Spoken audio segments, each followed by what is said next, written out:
ഇത് നമ്മൾ ബോർഡിൽ എഴുതിയിട്ടിരിക്കുന്നത് നിങ്ങൾ ശ്രദ്ധിക്കുക. ഇവിടെ എല്ലാം നമുക്ക് കോമൺ ആയിട്ട് എന്തുണ്ട്?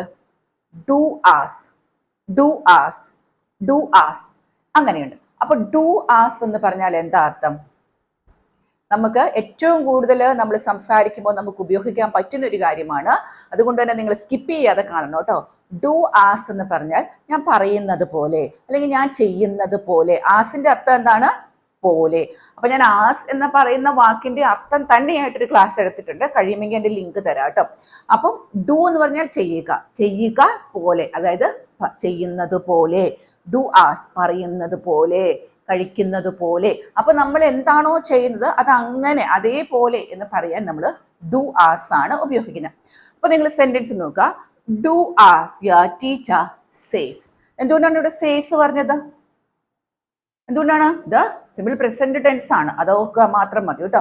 Do as your teacher says. ഇപ്പൊ പിള്ളേർ വന്ന് പറയാണ് എന്താ ചെയ്യണ്ടേ?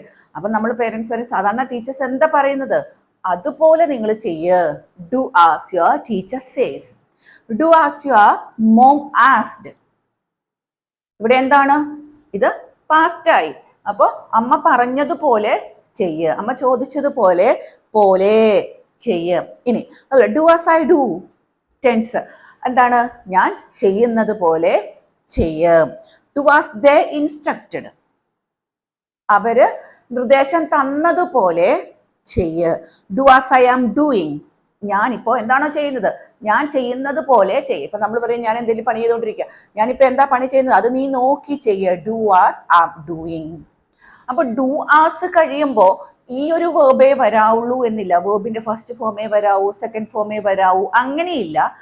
ഡു ആസ് എന്ന് പറഞ്ഞാൽ ചെയ്യുന്നത് പോലെ, പറയുന്നത് പോലെ, ആ ഒരു അർത്ഥമാണ് നിങ്ങൾ മനസ്സിലാക്കുക. ഇനി അത് അതിന്റെ ബാക്കി നമ്മൾ പറയാൻ ഉദ്ദേശിക്കുന്ന സെന്റൻസ് എന്താണോ ആ ഒരു ടെൻസിലോട്ട് തന്നെ ചെയ്യുക. ഇനി ഇത് നെഗറ്റീവ് ആക്കുകയാണ് എങ്കിൽ എന്താണ്?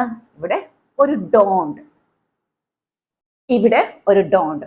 Don't as your teacher says. Teacher പറയുന്നത് പോലെ ചെയ്യരുത്. അത് റോങ് സെന്റൻസ് ആണ്. ഇത് ഞാനിപ്പോ ഒരു എക്സാമ്പിളിന് വേണ്ടി പറഞ്ഞതേ ഉള്ളൂ. Don't as your teacher says. Teacher പറയുന്നത് പോലെ ചെയ്യരുത്. Don't as your mom asked.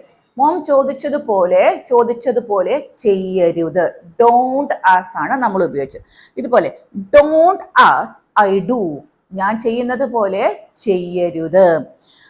Don't as they instructed. അവർ നിർദ്ദേശം തന്നതുപോലെ ചെയ്യരുത്. ചില സാഹചര്യങ്ങളിലൊക്കെ അത് നമുക്ക് പറയേണ്ടി വരും അല്ലേ? Don't as they instructed. കാരണം നമ്മളത് ചിലപ്പോൾ തെറ്റിപ്പോകും. ഇനി don't as I am doing. ഞാൻ ചെയ്യുന്നത് പോലെ നീ ചെയ്യരുത്. അപ്പൊ ക്ലിയർ ആയല്ലോ?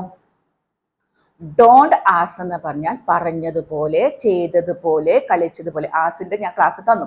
ഇനി ഡോണ്ട് ആസ് എന്ന് പറഞ്ഞാൽ അങ്ങനെ ചെയ്യരുത്, പറയരുത് എന്നുള്ള രീതിയിലോട്ട് വരും. അപ്പൊ നിങ്ങൾക്ക് ക്ലിയർ ആയല്ലോ? സ്കിപ്പ് ചെയ്യാതെ നിങ്ങൾ ഒന്നും കൂടി ഒന്ന് കേട്ട് മനസ്സിലാക്കണം കേട്ടോ.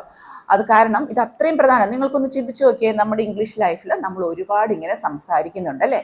അപ്പൊ സെന്റൻസുകളൊന്ന് അതിന്റെ സ്ട്രക്ചർ ഒന്ന് കാണാതെ പഠിച്ചു വെക്കുക കേട്ടോ. അപ്പോൾ എല്ലാവർക്കും നല്ലൊരു ദിവസം ആശംസിക്കുകയാണ്. അതുപോലെ നമ്മുടെ ചാനൽ ഇത് ആദ്യമായിട്ടാണ് കാണുന്നവരുള്ളതെങ്കിൽ ഒന്ന് സബ്സ്ക്രൈബ് ചെയ്ത് എന്നെ ഒന്ന് സപ്പോർട്ട് ചെയ്യണേ. അതുപോലെ തന്നെ മറ്റൊരു കാര്യം, നിങ്ങളുടെ വിലയേറിയ അഭിപ്രായങ്ങൾ നമ്മുടെ കമൻറ്റ് ബോക്സിൽ കൊടുക്കുക.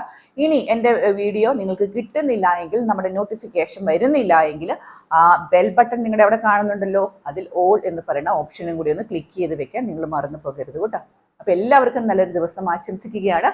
നമുക്ക് അടുത്ത ദിവസം വീണ്ടും കാണാം. Thank you. Bye bye.